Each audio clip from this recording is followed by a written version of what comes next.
I'm offering up this story because despite its rocky start, it actually has a happy ending. It's about a friend of mine from my hometown, a place that has seen better days but still holds a certain charm for those of us who call it home. Now, this friend, let's call him Tom, was always a bit of a... He had this way of making the best out of any situation, no matter how dire. But even Tom, with all his positivity, found himself in a bit of a pickle once. Tom had always been the adventurous type, and it didn't surprise anyone when he came back from one of his many travels with a wife. She was from somewhere abroad, a place with a rich culture and a climate a world apart from our dreary English weather. Her name was Lila. She was strikingly beautiful, with long dark hair and eyes that seemed to hold the mysteries of the universe. But despite her beauty, Lila wasn't exactly what you'd call approachable. The first time I went over to their place, I noticed something was off. Tom welcomed me with his usual grin and a bear hug, but Lila, well, she barely acknowledged my existence. She glared at Tom with a look that could curdle milk, and I could feel the tension crackling in the air like a summer storm. I tried to make small talk, but Lila just ignored me, her eyes never leaving Tom, her silence heaviness. I wasn't the only one who felt it. Every time anyone visited, Lila was the same, a living, breathing thundercloud. It wasn't just me she was cold to, it was everyone. She'd move around the house like a ghost, silent and brooding, her displeasure palpable. Curious and a bit concerned, I decided to ask Tom about it one evening over a pint at our local pub. He sighed and admitted that Lila wasn't happy living in our town. To be fair, our corner of the UK wasn't exactly a paradise. The apartment they lived in was nice enough, cozy and well kept, but the area around it looked like it had seen one too many bad days. Picture a set from The Walking Dead, with boarded-up windows and graffiti-splattered walls. It was enough to make anyone feel a bit uneasy, let alone someone from a completely different part of the world. Tom seemed oblivious to the state of their surroundings. He had grown up there after all, and to him it was just home. But for Lila, it was a far cry from the life she'd known. It was clear she felt trapped and out of place. I couldn't help but wonder why they'd gotten married in the first place. Tom wasn't the type to settle down just for the sake of it, or so I thought. The marriage lasted a grand total of 6 months. One day, I found myself sitting across from Tom again, this time at the same pub, but the usual twinkle in his eye was gone. He looked worn out, like he'd aged 10 years in as many days. When I asked him what had happened, he just shrugged and said, "I thought I should settle down. I'm 30 after all." It was the daftest reason I'd ever heard. 30 isn't a deadline, it's just a number. But Tom, in his usual way, had tried to force something that wasn't right, all because he thought he was supposed to. And that's where things started to get really interesting. After the divorce, Tom was understandably shaken but relieved. It had been clear from the start that things weren't working out with Lila, and the tension had taken a toll on him. He tried to move on, throwing himself back into work and spending more time with friends. Despite the rough patch, Tom's inherent optimism started to shine through again, albeit a bit dimmer than before. One evening, a few weeks after the split, Tom mentioned something curious. Over the years, he'd kept in touch with an old friend named May. She was part of his circle of friends back in the day, someone he'd always had a soft spot for but never pursued romantic. May had moved back to her home country in Asia after university, and they had drifted apart, maintaining contact through occasional email. Their correspondence had been sporadic, but it was something Tom always looked forward to. However, when he married Lila, the emails from May had dried up. He hadn't thought much of it at the time, assuming she was busy with her own life. But now, reflecting on everything that had happened, he wondered if there had been more to her silence. Then, just days after finalizing his divorce, Tom received an email from May. It was the first one in years. She'd heard through mutual friends about his marriage and subsequent split. Her tone was light and friendly, but there was a hint of concern that touched Tom deeply. He replied, updating her on his life and his newfound single status. 3 days later, May responded. She'd booked a flight and was coming to visit him. Tom was floored. He hadn't expected such a swift and decisive reaction. There was something about the urgency in her actions that made his heart race with a mixture of anxiety and excitement. When May arrived, it was like a breath of fresh air had swept into Tom's life. She was as warm and kind as he remembered, but there was a maturity and confidence about her that he found incredibly attractive. The first few days of her visit were spent catching up, reminiscing about old times and exploring the parts of town that weren't completely run down. It didn't take long for Tom to realize that his feelings for May had always been more than just friends. There was a connection between them that had stood the test of time and distance. May seemed to feel the same way. Their easy rapport quickly blossomed into something deep. They spent long hours talking about their hopes and dreams, their pasts and their futures.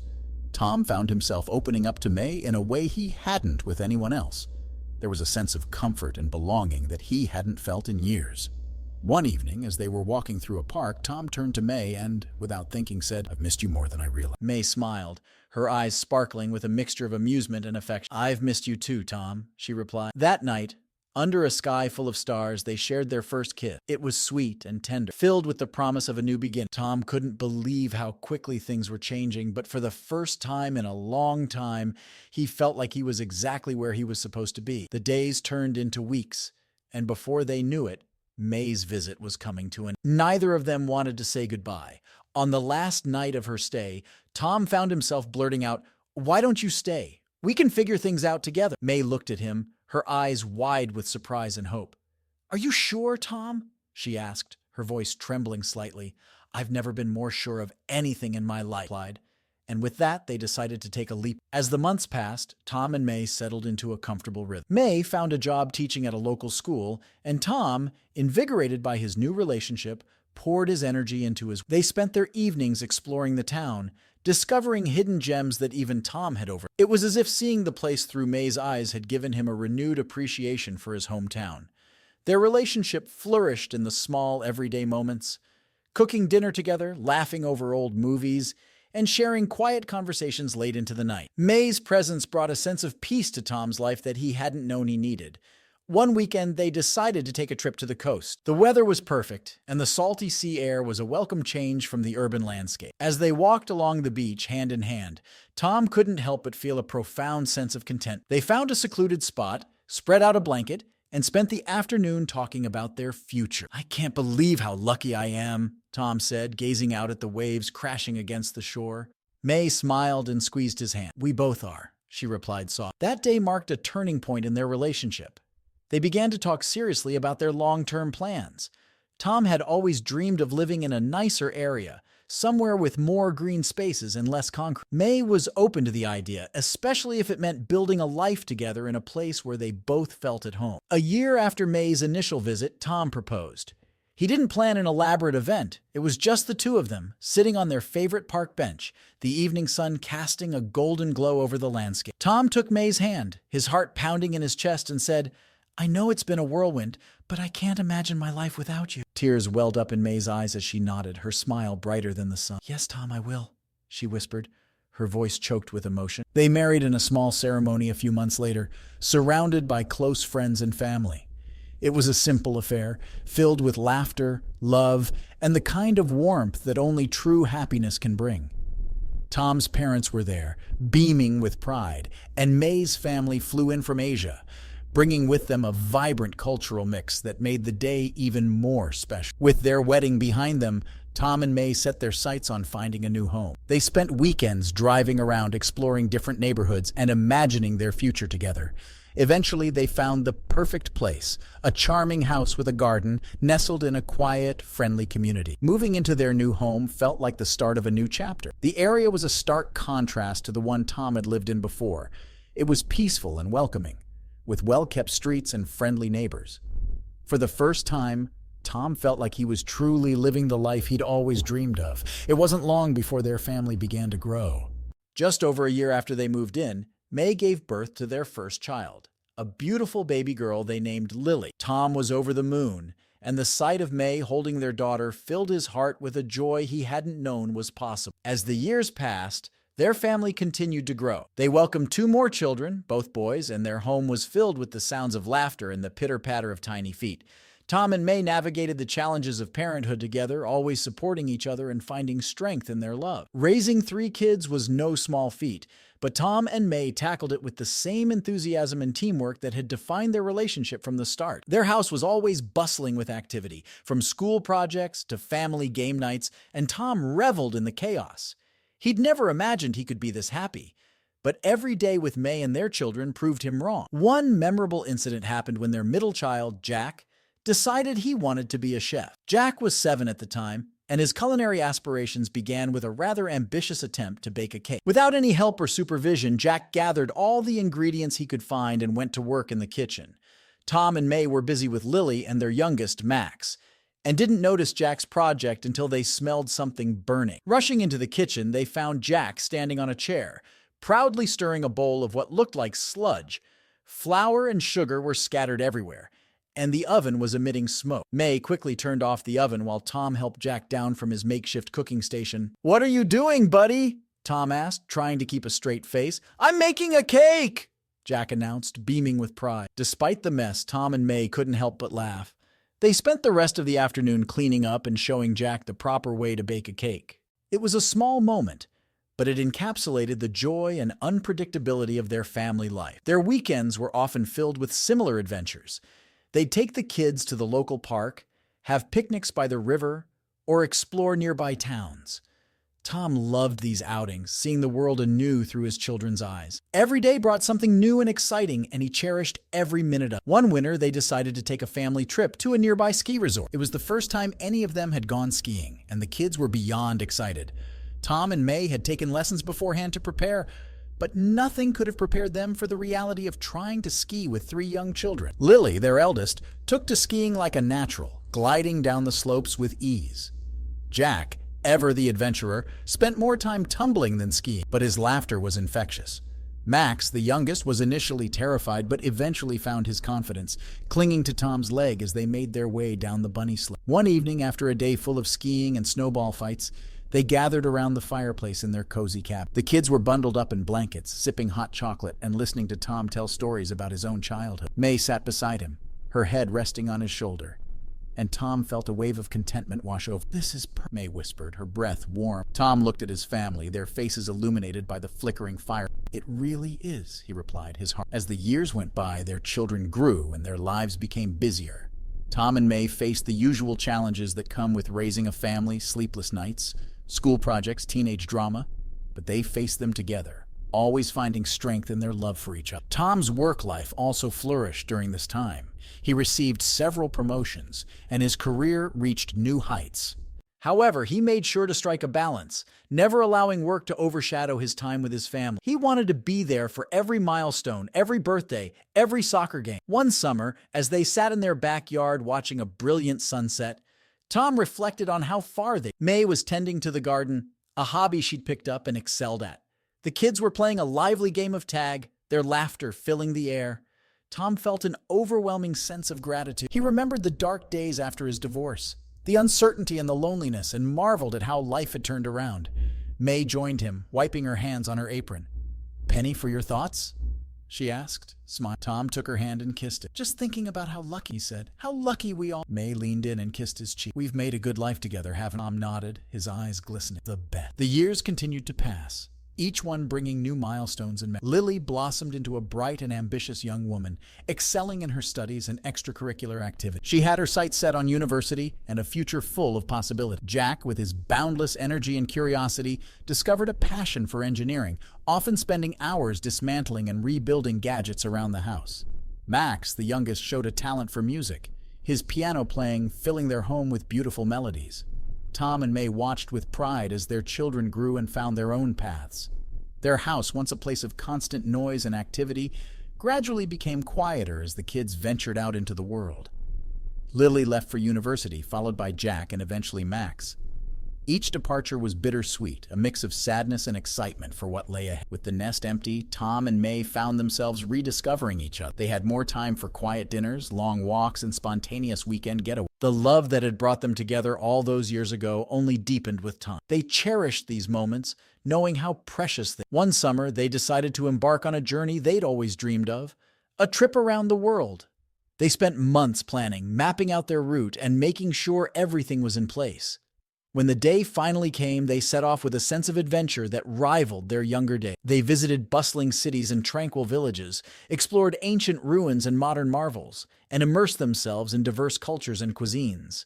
From the vibrant streets of Tokyo to the serene landscapes of New Zealand, each destination brought new experiences and deeper connections. They laughed, they learned, and they grew even closer, savoring every moment of their journey. One evening, while sitting on a balcony overlooking the Amalfi Coast, Tom turned to May. "Can you believe how far we've come?" he asked, his voice filled with wonder. May smiled, her eyes reflecting the golden hues of the sunset. "It's been an incredible journey, hasn't it? And to think it all started with a simple email. Tom chuckled, pulling her close. The best email I ever received. As they continued their travels, Tom and May often reminisced about their early days, the struggles they'd faced, and the joy they'd found in building a life together. They marveled at the twists and turns that had brought them to this point, grateful for every moment, both good and bad. When they finally returned home, they were greeted by their children, now young adults with lives of their own. They gathered for a family dinner, the house once again filled with laughter. Lily shared stories from her travels, Jack talked about his latest engineering project, and Max played a new composition on the piano. Tom and May sat back, watching their children with pride and content. One night, after the children had left, Tom and May sat in their garden, the stars twinkling above. "Couldn't have asked for a better life," Tom said softly, taking May's hand. May leaned her head on his shoulder. "Neither could I. Built something beautiful." Tom looked at the garden, now blooming with flowers that May had lovingly tended to. It was a testament to their journey, a symbol of the love and effort they'd poured into their life together. "Do you remember our first garden?" A smile playing on his lips. May laughed. "How could I forget? We didn't know the first thing about gardening, but we made it work." Tom nodded. Just like everything else. As they sat there, surrounded by the memories of their life, Tom realized that his story wasn't just about him. It was about May, their children, and the countless people who had been a part of their journey. It was a story of love, resilience, and the power of never giving up. And so their story continued. Each day a new chapter filled with love, laughter, and the promise of more adventures to come. Tom knew that no matter what the future held, they would face it together, just as they always had. Story 2. My cousin Jenny was always the wild one in the family. She had this knack for jumping into things head first without much thought, a trait that often led her into interesting situations.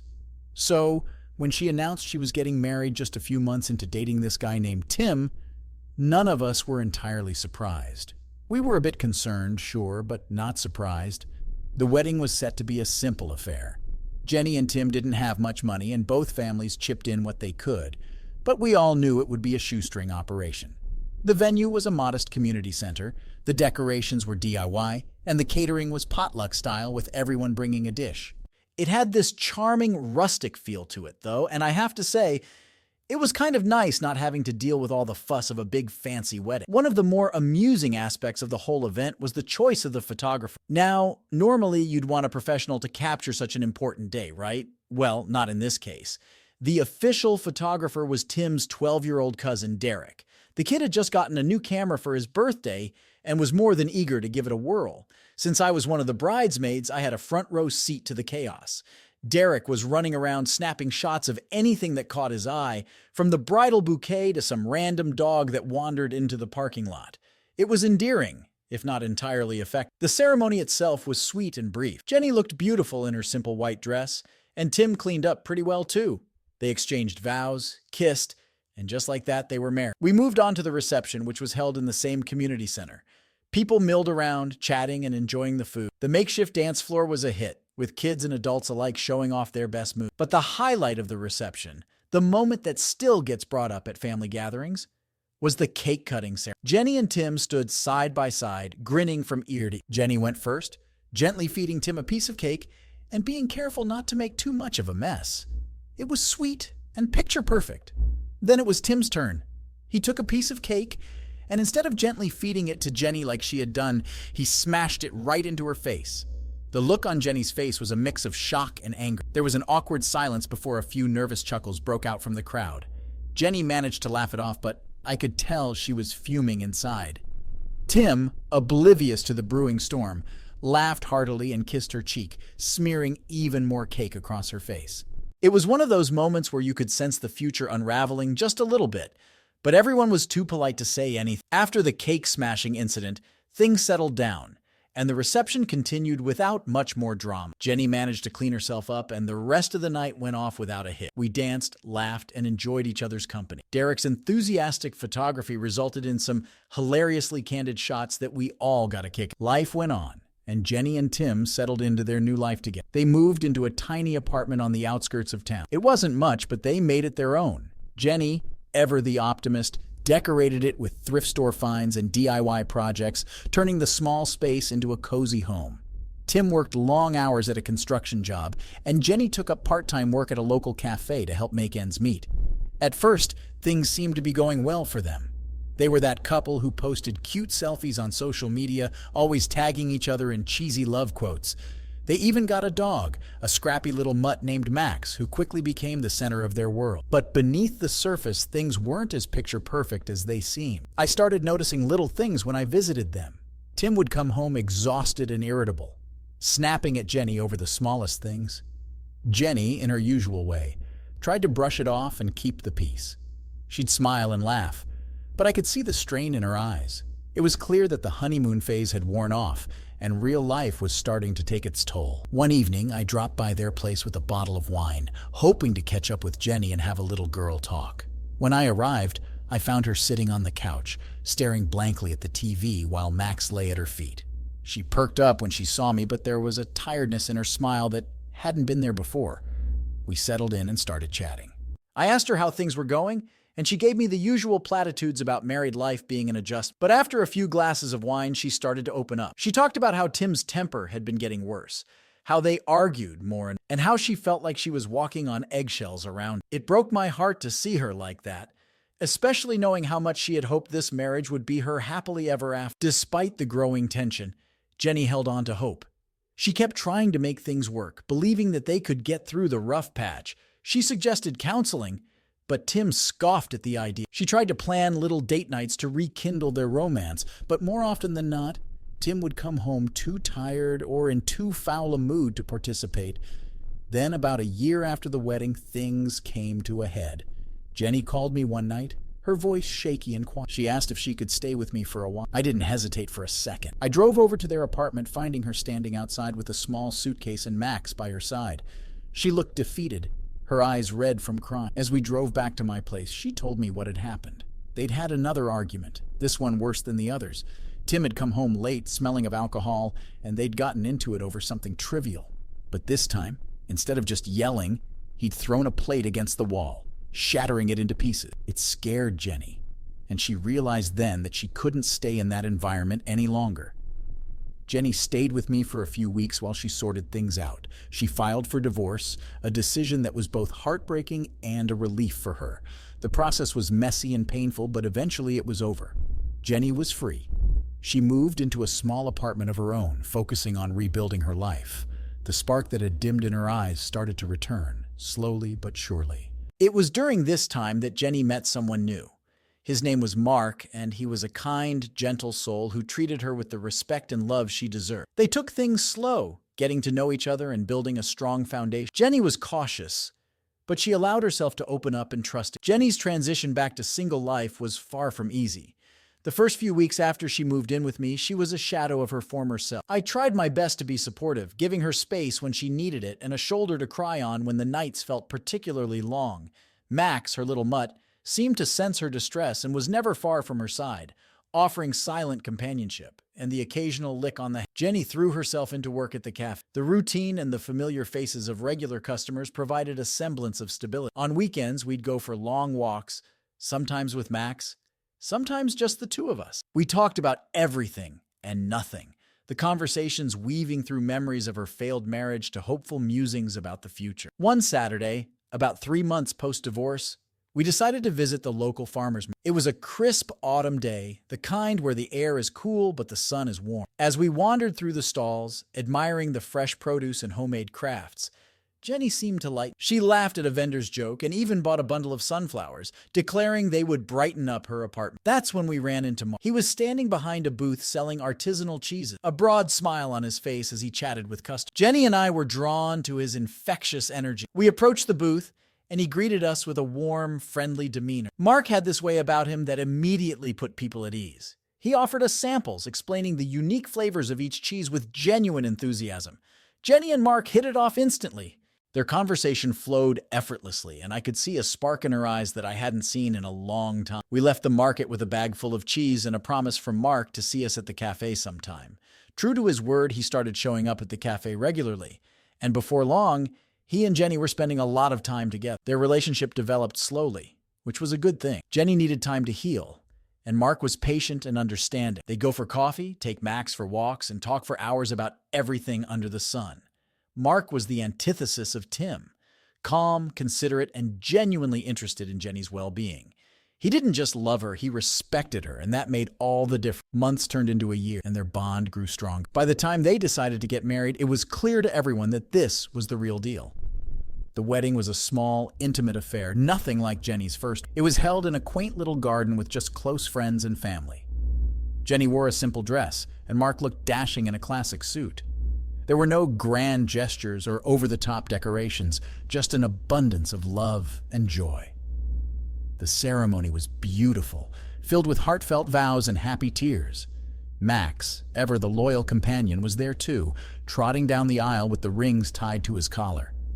When it came time to cut the cake, there was a collective holding of breath, memories of the last cake-cutting incident fresh in our minds. But Mark, ever the gentleman, gently fed Jenny a piece, eliciting a round of applause from everyone present. Jenny and Mark's honeymoon was a whirlwind trip across Europe.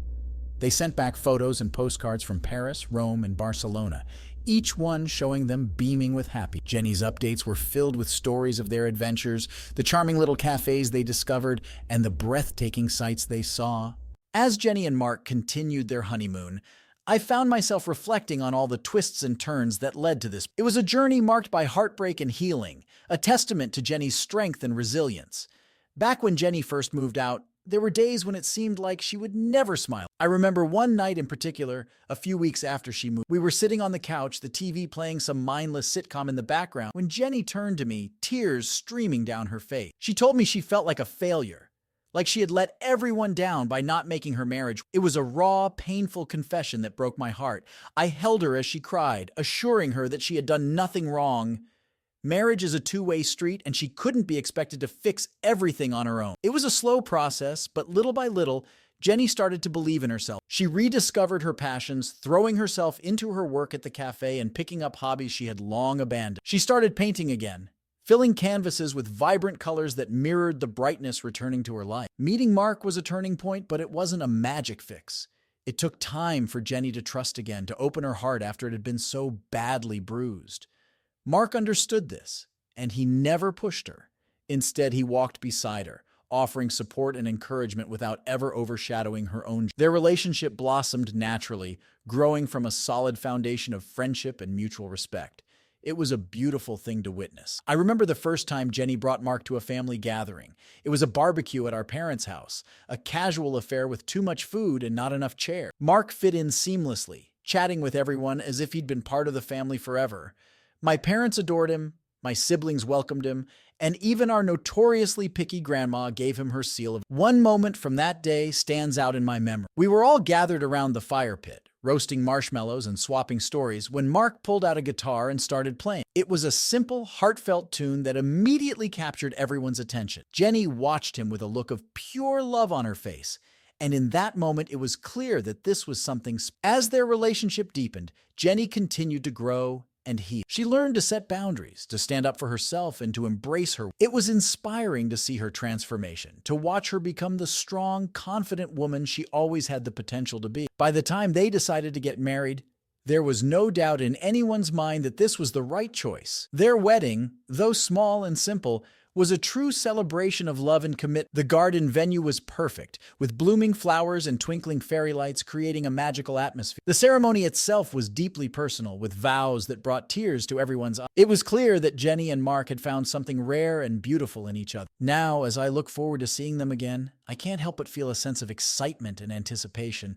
They're currently on another adventure, exploring new places and creating more memories. Jenny's messages are filled with joy and wonder, and it's evident that she's found her happily ever after. In about 2 months, they'll be back, and we're all eager to welcome them. There's already talk of a big family dinner, a chance to hear all about their travels and to celebrate their happiness. I'm particularly looking forward to catching up with Mark, getting to know him even better, and seeing how he and Jenny have grown as a couple. The months seemed to drag on as I eagerly awaited Jenny and Mark's return from their honeymoon. They sent updates sporadically, each one more joyous than the last. Pictures of them posing in front of ancient ruins, lounging on pristine beaches, and sampling exotic foods filled my phone. Each image showed them radiating happiness, their love for each other shining brightly. The day finally arrived. Jenny and Mark were back, and we had planned a big family dinner to welcome them home. My parents' house was buzzing with activity. There were aunts bustling around the kitchen, cousins setting the table, and kids running around the backyard. It felt like the entire extended family was there, eager to hear about Jenny and Mark's adventures. When they walked through the door, it was like a scene from a movie. Jenny looked radiant, her face glowing with happiness. Mark was right beside her, looking just as happy and relaxed. There were hugs and cheers and more than a few tears of joy. It was a homecoming filled with love. We all gathered in the dining room, the table laden with a feast fit for a king. There was roast chicken, mashed potatoes, green beans, and an assortment of pies that would make any dessert lover sweet. The chatter was lively, everyone catching up and sharing stories. Jenny and Mark were the stars of the evening, regaling us with tales from their honeymoon. One story stood out in particular. They had visited a small village in Italy where they stumbled upon a local festival. Jenny described the vibrant atmosphere, the music, the laughter, and the overwhelming sense of community. They had joined in the dancing, tasted homemade delicacies, and even participated in a traditional ceremony where they tied ribbons to a tree for good luck. The way Jenny and Mark recounted the experience with so much excitement and detail made us feel like we were right there with. As the night went on, the conversation turned more personal. Jenny and Mark shared their plans for the future, their dreams, and their aspirations. They talked about starting a family, buying a house, and even hinted at a business venture they were considering. It was clear that they were not just in love, but also in sync with each other's goals and ambitions. After dinner, we all moved to the living room where Mark picked up his guitar. Just like at that barbecue all those months ago, he started playing, and soon the room was filled with music. We sang along, some of us off-key, but all of us happy. Jenny sat next to him, her head resting on her eyes closed as she soaked in the moment. It was a picture of pure content. Later that night, as the festivities wound down and people started to, Jenny and I found a quiet moment together on the porch. The cool night air was refreshing, and we sat there wrapped in blankets, reminiscing about everything that had led us to this point. "I'm so for you," I said, squeezing her hand. She smiled, a tear slipping down her cheek. "You were there for me when I needed it most." We sat in comfortable silence for a while, watching the stars twinkle. It was a perfect end to a perfect one, filled with love, laughter, and the promise of a bright. As I look back on Jenny's impulsive first marriage to the heartbreak of divorce, and finally to finding true love with Mark, I am filled with a sense of pride and happiness. Jenny's story is a testament to resilience, to the power of hope, and to the belief that we all deserve a chance at happiness. In the weeks that followed, I spent more time with Jenny and Mark, getting to know him better and deepening. We went on hikes, had game nights, and even started planning a big family vacation for the following year. Mark fit into our family seamlessly, and it was clear that he and Jenny were building a life filled with love and adventure. Meeting Mark and seeing Jenny so happy reaffirmed my belief that life has a way of working out, even when things seem darkest. Jenny found her way to true happiness, and in doing so, she reminded all of us that it's never too late to start over, to find love, and to create the life you've always dreamed of. Story 3. College was a whirlwind, filled with sleepless nights, pizza-fueled study sessions, and the constant buzz of excitement. Among my closest friends was Dave, my roommate and partner in crime. Dave was the kind of guy who could balance a crazy course load with a part-time job and still make time for friends. He was always dependable, steady as a rock, and had a heart of gold. Now, Dave had been with his high school sweetheart, Lisa, for as long as I'd known him. They were like two peas in a pod, always together, always supportive. So when Dave announced that they were getting married while he was still working through grad school, I wasn't too surprised. He had always been a guy with a plan, and Lisa seemed to fit perfectly into that plan. The wedding was set for a sunny Saturday in June. The venue was a charming little chapel on the outskirts of town, surrounded by blooming flowers and tall, graceful trees. It was the kind of place you'd see in a movie, almost too picturesque to be real. The day arrived and it was perfect. The sky was a clear blue, the air was warm but not too hot, and there was a gentle breeze rustling through the leaves. Everything was meticulously planned. The chapel was decorated with delicate white flowers, and there was a string quartet playing softly as guests took their seats. I remember looking around and seeing so many familiar faces. Friends from college, family members, even some of our old professors had shown up to celebrate Dave's big day. As I stood by Dave's side as his best man, I felt a swell of pride and happiness for my friend. He was embarking on a new chapter of his life, and I was honored to be a part of it. But as the ceremony began, I noticed something strange. Lisa, usually so vivacious and full of life, seemed off. Her smile didn't quite reach her eyes, and there was a nervousness about her that was hard to ignore. At first, I thought it was just wedding day jitters. After all, it was a huge step, and anyone would be a little anxious. But as the ceremony went on, I couldn't shake the feeling that something. Dave, on the other hand, was beaming. He looked at Lisa with such love and adoration that it was almost heartbreaking to watch. He was so sure, so confident in their future together. I glanced at the other groomsmen and bridesmaids, and I could see the same concern mirrored in their eyes. We all noticed it, the lack of enthusiasm on Lisa's face. But what could we do? The vows were exchanged, the rings were slipped onto fingers, and before we knew it, they were pronounced husband and wife. The reception that followed was a lively affair. There was music, dancing, and enough food and drink to satisfy even the heartiest of appetites. Dave was in his element, mingling with guests, laughing and enjoying every moment. Lisa, however, remained somewhat distant. She went through the motions, dancing with Dave, cutting the cake, tossing the bouquet, but there was a sadness about her that was... I tried to talk to her a few times just to see if she was okay, but she brushed me off with a polite smile and a vague excuse. It was frustrating because I genuinely cared about both of them, and seeing Lisa like this cast a shadow over what should have been a joyous occasion. The wedding had come and gone, and while it had been a beautiful event, that nagging feeling of something being off with Lisa lingered in my mind. But Dave, ever the optimist, brushed aside any concerns. He was on cloud nine, ready to start his new life with the woman he loved. A week after the wedding, Dave and Lisa jetted off for their honeymoon. They had chosen a picturesque resort in the Caribbean, a place where the sun always seemed to shine and the water was a shade of blue so vibrant it looked like it had been plucked straight from a postcard. Dave had gone all out, planning a series of fun activities for them to enjoy together. Snorkeling, hiking, sunset cruises, you name it. On their first day there, Dave called me from the beach, his voice filled with excitement. He went on and on about the clear waters, the soft sand, and the friendly locals. He couldn't wait to explore the island with Lisa, but the next time I heard from him, the tone had changed. "Hey, man," he said, sounding deflated. "Lisa's not feeling up for the snorkeling trip today. She says she's tired and just wants to stay in the room and read." I tried to reassure him, suggesting she might just need a day to relax and settle in. But as the days went by, the pattern continued. Each day, Dave would suggest an adventure, and each day, Lisa would decline, preferring to stay in their room with her books. By the third day, Dave was clearly frustrated. "She's not even trying," he confided in me over the phone. "I planned all these things for us to do together, but it's like she's on a different trip entirely." I didn't know what to say. I could hear the disappointment in his voice. Dave was the kind of guy who thrived on shared experiences, and it was evident that this wasn't how he had envisioned his honeymoon. He had put so much effort into making it special, only to be met with indifference. By the fourth day, Dave had reached his limit. After another rejected excursion, he decided to spend some time at the pool bar, hoping to shake off his frustration. He ended up chatting with the bartender and a few other guests, trying to enjoy himself despite everything. It was a rare moment of relaxation and distraction from the tension that had been building up. But when he returned to their room later that evening, things took a turn for the worse. As he tried to give Lisa a hug, she pulled away sharply, and in the ensuing awkward stumble, she ended up on the floor. It was a clumsy accident, the kind that could happen to anyone, especially after a few drinks. But Lisa's reaction was far from understanding. "What is wrong with you?" she screamed, tears streaming down her face. "I should never have married you. This was a mistake." Dave was stunned, unable to comprehend what had just happened. He tried to explain, to apologize, but Lisa was inconsolable. She accused him of drunkenly knocking her over on purpose, painting a picture of a man he simply was not. The next morning, she was gone. Lisa had booked Dave alone in what was supposed to be. He spent the next 2 days in a daze, trying to piece together what had gone wrong. By the time he returned home, the annulment was already underway.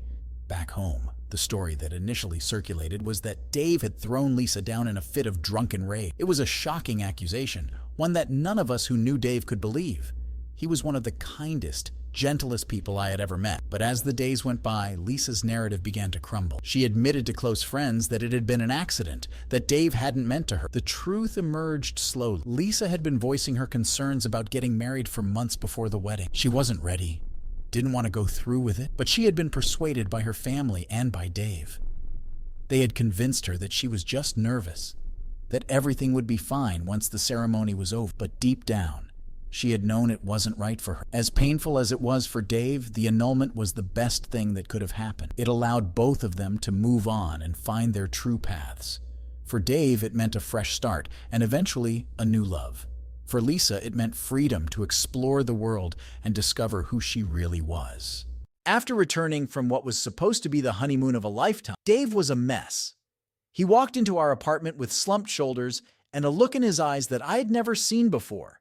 This was a guy who had always had a plan, always knew what he was doing. Now he looked lost. We sat on the couch that evening, surrounded by the remnants of our college life. Textbooks, old pizza boxes, and a few half-empty bottles of cheap beer. Dave recounted the events of the honeymoon in a voice that was flat and emotionless, like he was narrating someone else's story. When he got to the part about Lisa leaving, he finally broke down. I let him cry it out, offering silent support. Sometimes there's nothing you can say to make things better. You just have to be there. Over the next few weeks, I watched as Dave tried to piece his life back together.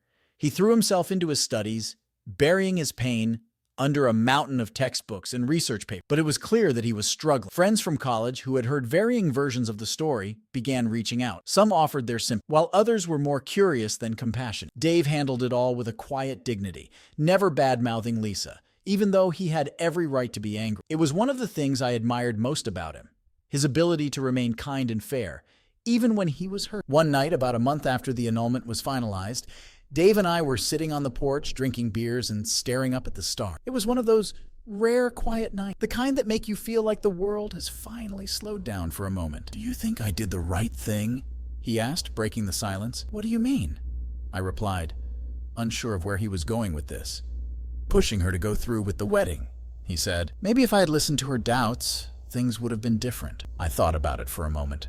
"You can't blame yourself for that. You loved her and wanted to make things work. That's not a crime.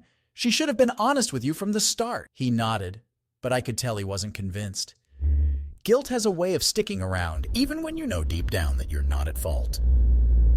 Over time, Dave started to heal. He graduated from grad school with flying colors and landed a great job in the city. He moved into a new apartment, one that wasn't haunted by memories of Lisa. Slowly but surely, he began to find his footing again. One evening, a few months after he had settled into his new life, we decided to hit up a local bar. It was one of those dimly lit places with a jukebox in the corner and a pool table that had seen better days. As we sipped our drinks, a woman approached us. She was petite with bright eyes and a warm smile that could light up a room. "Mind if I join you?"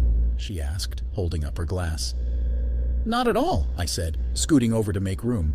Her name was Sarah, and she was new in town, having just moved for a job.